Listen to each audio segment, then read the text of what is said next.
Пурниде сылу сунадап. Эфирда Щенигун программа. На Ельце Барагане Вероника Павлова. Я не случайно заговорила с вами на чувашском языке. Сегодня день рождения талантливого педагога и просветителя Ивана Яковлева. Именно благодаря его трудам чувашский народ обрел свою письменность. Чебоксарские дошколята посетили музей Ивана Яковлева и полистали книги из его личной библиотеки. Раньше чуваши не умели читать и писать. Иван Яковлевич Яковлев очень любил свой народ и хотел, чтобы он был грамотным. И тогда он придумал чувашский алфавит и букварь для чуваш. Теперь они могут читать и писать на своем родном чувашском языке.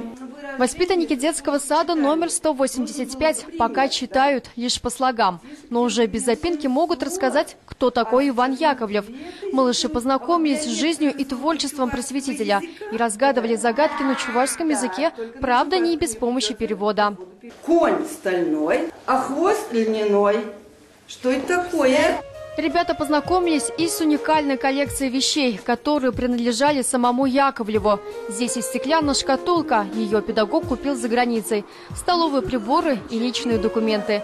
Ценные экспонаты предоставили родственники Ивана Яковлевича, внуки и правнуки. Мальчишкам особо приглянулась вот эта шахматная доска. Выстроилась целая очередь из желающих поиграть. Изготовили ее ученики Ивана Яковлева. Чувашский просветитель открыл 40 национальных школ, организовал множество педагогических курсов. Он такой удивительный человек, что создал такую книгу и школу. Он очень много учился, старался, писал для детей и просветил всю Чувашию. Книги из личной библиотеки Ивана Яковлева. Им больше 100 лет. Ребята с интересом разглядывали редкие издания. Я была удивлена после этого, как они сохранились, когда прошло столько много лет. Ознакомительную экскурсию организовали в рамках муниципального проекта «Культурное наследие Чувашии. Заботливо и бережно храним». Если поедет ребенок в какой-нибудь другой регион, он должен знать о культуре чувашского народа, гордиться своим народом и уметь рассказывать о нем. Все дети талантливы с рождения, и эти природные задатки нужно развивать, ведь гениями не рождаются, а становятся. Если малыш с детства любит собирать пазлы, рисовать и раскрашивать, это говорит о том, что ребенок воспринимает мир глазами. Тогда смело можно его отправлять в кружок по рисованию.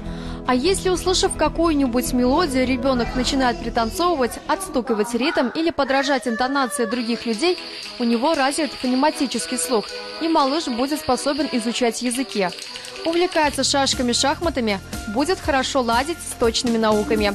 И самое важное, когда будете записывать ребенка в секции, опирайтесь на его таланты, а не на свои предпочтения.